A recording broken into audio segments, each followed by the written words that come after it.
여경이 사고를 친 사건 중에서 아마 가장 유명한 사건 중에 하나라고 생각합니다. 바로 인천 흉기 난동 사건이죠. 비슷한 시기에 양평 여경 사건도 터졌지만 인천 흉기 난동 사건이 워낙 임팩트가 컸던지라 많은 사람들에겐 아마 이 사건이 더 기억에 많이 남을 거라 생각합니다. 시민을 지켜야 하는 경찰인 여경이 흉기를 든 흉악범을 막지 못해서 시민이 칼에 찔리게 만들었고, 그 이후엔 지 혼자 살겠다고 밖으로 빤스런을 했던 사건이죠. 정말 경찰한테만큼은 절대 있어선 안 될 사건이었습니다.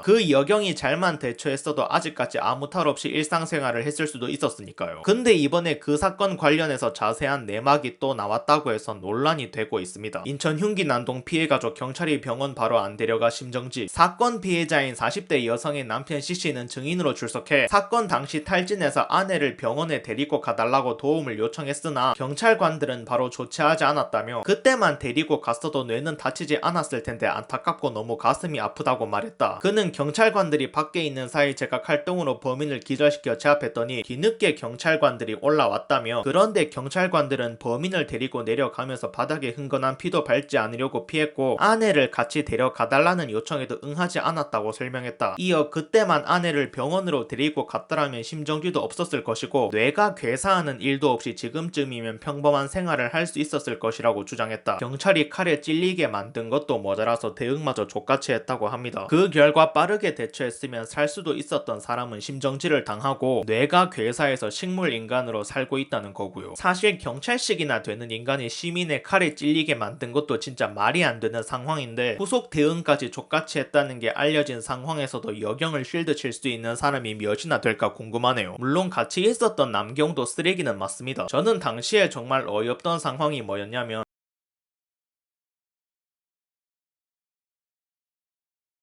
지가 역같이 대응해서 사람이 죽게 생겼는데 저딴 몸짓을 하는 게 과연 인간이 맞을까? 이래놓고 더 말도 안 되는 게 뭐냐면, 경찰관 해임 결정에도 불복 이의 제기, 돌아가시지 않은 것만으로도 위안을 삼으라, 지 때문에 돌아가실 뻔했는데 죽지 않은 것만으로도 위안을 삼으라고, 현장 이탈 여경 피 보고 트라우마 생겨 솔직히 기억 안 난다, 목에서 뿜어져 나오는 피를 보고 구조 요청을 해야 한다는 생각뿐 솔직히 그 뒤 대응에 대한 생각이 나질 않는다. 용량이 차있다는 이유로 보디캠 영상을 삭제했다고 주장했습니다. 현장 상황이 잘 나타나 있는 보디캠도 삭제했죠. 물론 이후에 여경은 혐의를 인정하긴 했지만 그렇다고 해서 지가 했던 짓들이 전혀 사라지는 건 아니니까. 참고로 남경은 인정도 안 한다고 합니다. 저는 궁금합니다. 대체 언제까지 이런 여경들한테 혜택만을 줄 생각인지. 여경에 대한 논란은 진짜 매년 끊이질 않죠. 논란의 주제가 한 가지면 모르겠는데 심지어 그 논란의 주제들마저 엄청 다양합니다. 처음에는 여경의 무능함이 많은 사람들에게 논란이 됐다면 지금은 업무의 태도, 그러니까 불성실함이라든지, 아니면 남경들은 일하는데 여경들은 개꿀빠는 특혜를 받는다든지, 아니면 인성이 꼬라 박았다든지 등등 진짜 다양한 주제로 매년 끊이질 않고 논란이 생기는 것 같아요. 얼마 전엔 6일 기동대에서 청소해주시는 주무관님들 샤워실 화장실 못쓰기 비번까지 바꿨다가 논란도 생겼고, 그걸로 인해서 여경은 아프지 않는데도 병가로 쉬는 바람에 다른 사람들은 연가도 취소되고 근무하는 일이 발생했죠. 그리고 여성신문에서 여경 2명이 나와서 인터뷰를 했었는데 경찰한테 물리력이 필요 없다는 희대의 씹소리를 했었습니다. 자세한 내용이 궁금하다면 제가 올린 이 영상들을 보면 됩니다. 아무튼 이렇게 논란이 매년 끊이질 않는데 정말 계속 데리고 가는 게 맞는지 의문이 드네요. 진짜 한번 종합 테스트에서 물리력이 떨어지는 경찰들은 한 번씩 싹 다 정리하는 게 맞지 않을까 싶습니다. 강한 사람이 경찰이어야지 흉악한 범죄자들로부터 시민들을 지킬 수 있습니다. 약한 사람이 경찰이면 범죄자들로부터 어떻게 시민을 지키겠냐고요. 100번 이해해서 강하지 못할 수 있다고 칩시다. 그럼 적어도 시민들이 다치게 만들진 말아야지. 칼 보고 무서워서 피하고 지 혼자 살겠다고 도망치는 게 말이 되는 일이냐고. 지가 찔려서 죽는 한이 있더라도 시민을 지켜야지. 결론입니다. 정말 편견은 괜히 생기는 게 아닌 것 같다.